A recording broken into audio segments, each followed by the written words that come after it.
Now CNN's Sanjay Gupta on assignment for 60 Minutes. The chances are good that sugar is a bigger part of your daily diet than you may realize, which is why our story tonight is so important. New research coming out of some of America's most respected institutions is starting to find that sugar, the way many people are eating it today, is a toxin and could be a driving force behind some of this country's leading killers, including heart disease. As a result of these findings, an anti-sugar campaign has sprung up, led by Dr. Robert Lustig, a California endocrinologist, who believes the consumption of added sugars has plunged America into a public health crisis. Is sugar toxic? I believe it is. Do you ever worry that it just sounds a little bit over the top? Sure, all the time. But it's the truth.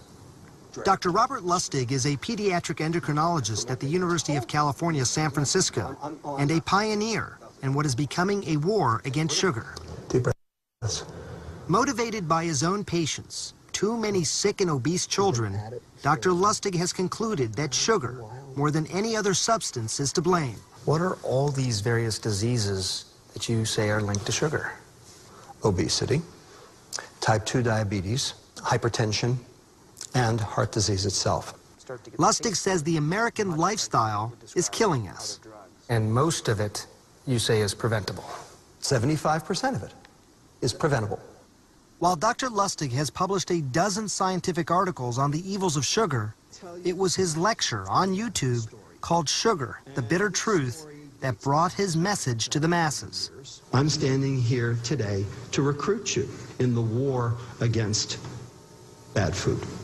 By bad food, Dr. Lustig means the obvious things, such as table sugar, honey, syrup, sugary drinks, and desserts, but also just about every processed food you can imagine, where sugar is often hidden. Yogurts and sauces, bread, even peanut butter. And what about the man-made, often vilified sweetener, high fructose corn syrup?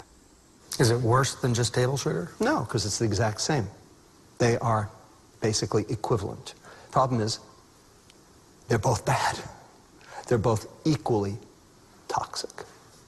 Since the 1970s, sugar consumption has gone down nearly 40%. But high fructose corn syrup has more than made up the difference. Dr. Lustig says they are both toxic because they both contain fructose. That's what makes them sweet and irresistible. We love it. We go out of our way to find it. And I think one of the reasons evolutionarily is because there is no foodstuff on the planet that has fructose that is poisonous to you. It is all good.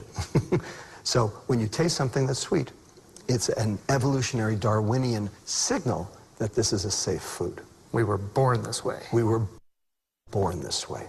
Central to Dr. Lustig's theory is that we used to get our fructose mostly in small amounts of fruit, which came loaded with fiber that slows absorption and consumption. After all, who can eat 10 oranges at a time? But as sugar and high fructose corn syrup became cheaper to refine and produce, we started gorging on them. Americans now consume 130 pounds per person a year. That's a third of a pound every day. Dr. Lustig believes those sweeteners are helping fuel an increase in the most deadly disease in America, heart disease. For years, he's been a controversial voice. Here is our oral isotope. But now studies done by Kimber Stanhope, a nutritional biologist at the University of California, Davis, are starting to back him up. She's in the middle of a groundbreaking 5-year study which has already shown strong evidence linking excess high fructose corn syrup consumption to an increase in risk factors for heart disease and stroke.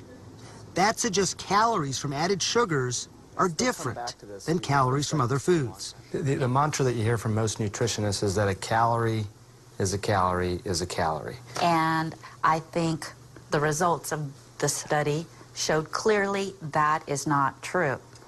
Stanhope's conclusions weren't easy to come by. Nutrition studies are expensive and difficult. Stanhope has paid groups of research subjects to live in this hospital wing for weeks at a time, under a sort of 24-hour lockdown. They undergo scans and blood tests. Every calorie they ingest meticulously weighed and prepared. They're never out of our sight. So we do know that they are consuming exactly what we need them to consume. And they're not sneaking Any candy bars on the side. Yeah, exactly. For the first few days, participants eat a diet low in added sugars, so baseline blood levels can be measured. So remember, you guys have to finish all your Kool-Aid. Then 25% of their calories are replaced with sweetened drinks. And Stanhope's team starts drawing blood every 30 minutes around the clock. And those blood samples, they revealed something disturbing. And what are you starting to see? We found that the subjects who consumed high fructose corn syrup had increased blood levels of LDL cholesterol and other risk factors for cardiovascular disease How quickly did these changes occur? within 2 weeks. Kimber Stanhope's study suggests that when a person consumes too much sweet stuff, the liver gets overloaded with fructose and converts some of it into fat. Some of that fat ends up in the bloodstream and helps generate a dangerous kind of cholesterol called small dense LDL. These particles are known to lodge in blood vessels, form plaque, and are associated with heart attacks. Did it surprise you when you first got these results back? I would have to say I was surprised because when I saw our data, I started drinking and eating a whole lot less sugar. I would say our data surprised me. So imagine, for these healthy young people, drinking a sweetened drink might be just as bad for their hearts as the fatty cheeseburgers we've all been warned about since the 1970s. That's when a government commission mandated that we lower fat consumption to try and reduce heart disease. Major coronary risk factors. So with the best of intentions, they say, time to reduce fat in the American diet. Exactly. And we did. And guess what? Heart disease, metabolic syndrome, diabetes, and death are skyrocketing. Dr. Lustig believes that's primarily because we replaced a lot of that fat with added sugars. When you take the fat out of the food, it tastes like cardboard. And the food industry knew that. So they replaced it with sugar. This idea that sugar increases this particularly bad LDL, the small, dense particles that are associated with heart disease. Do most doctors, do they know this? No, they do not know this. So this is new. And it turns out sugar has become a major focus in cancer research too. Lewis Cantley is looking at the connection. If you limit your sugar, you decrease your chances of developing cancer. Absolutely. Cantley, a Harvard professor and the head of the Beth Israel Deaconess Cancer Center, says when we eat or drink sugar, it causes a sudden spike in the hormone insulin, which can serve as a catalyst to fuel certain types of cancers. What we're beginning to learn is that insulin can cause adverse effects in various tissues. And of particular concern is cancer. Why? Nearly a third of some common cancers, including breast and colon cancers, have something called insulin receptors on their surface. Insulin binds to these receptors and signals the tumor to start consuming glucose.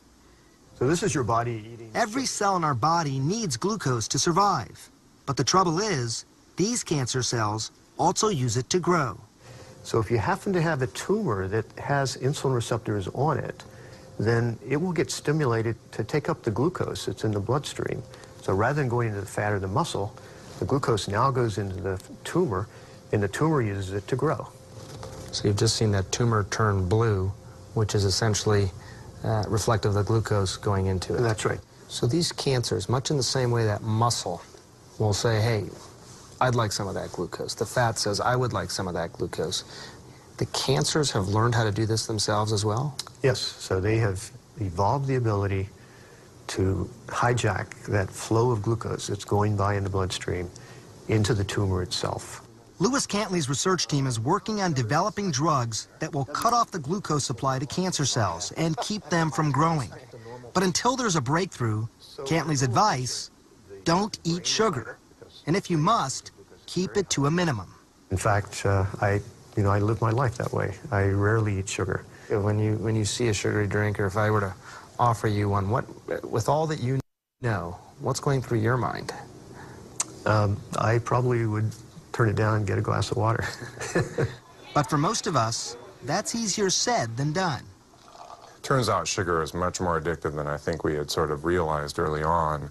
Eric Stice, a neuroscientist at the Oregon Research Institute, is using functional MRI scanners to learn how our brains respond to sweetness. Sugar activates our brain in a special way that's very reminiscent of drugs like cocaine. That's right. cocaine. All right, let's give it a shot. I climbed into the MRI scanner to see how my brain would respond. That's a straw that's been rigged to deliver a tiny sip of soda into my mouth. Stay as still as you can, okay? Okay, fine. Just as it hit my tongue, the scanner detected increased blood rushing to certain regions of my brain. In these images, the yellow areas show that my reward region is responding to the sweet taste. Dopamine, a chemical that controls the brain's pleasure center, is being released, just as it would in response to drugs or alcohol. So dopamine's released. That sort of makes me feel good. I'm experiencing some pleasure from having this kick. Right, that euphoric effect. So far be it for people to realize this, because sugar is everywhere. But you're saying this is one of the most addictive substances possibly that we have. It certainly is very good at firing the reward regions in our brain. Eric Stice says by scanning hundreds of volunteers, he's learned that people who frequently drink sodas or eat ice cream or other sweet foods may be building up a tolerance, much like drug users do. As strange as it sounds, that means the more you eat, the less you feel the reward. The result? You eat more than ever.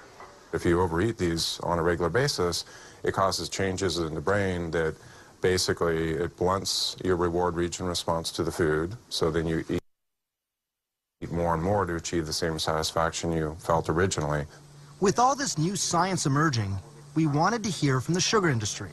So we visited Jim Simon, who's on the board of the Sugar Association, at a sugarcane farm in Louisiana. Would it surprise you that almost every scientist that we talked to in researching this story told us they are eliminating all added sugars? They're getting rid of it because they're concerned about the health impacts. To say that the American consuming public is going to completely eliminate sweeteners out of their diet, I don't think gets us there. Simon cautions that eliminating sugar wrongly vilifies one food, rather than working toward the long-term solution of reducing calories and exercising.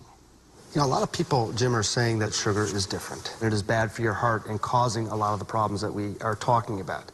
It is addictive, and in some cases might even fuel cancers. What would you, I mean, you've looked at this. You must have looked at some of these studies.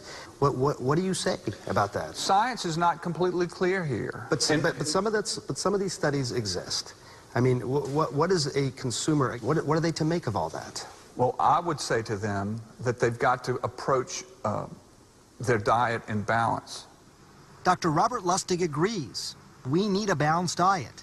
But his idea of balance is a drastic reduction in sugar consumption. To that end, he co-authored an American Heart Association report recommending men should consume no more than 150 calories of added sugars a day, and women just 100 calories. That's less than the amount in just one can of soda. Ultimately, this is a public health crisis. And when it's a public health crisis, you have to do big things, and you have to do them across the board. Tobacco and alcohol are perfect examples. We have made a conscious choice that we're not going to get rid of them, but we are going to limit their consumption. I think sugar belongs in this exact same wastebasket.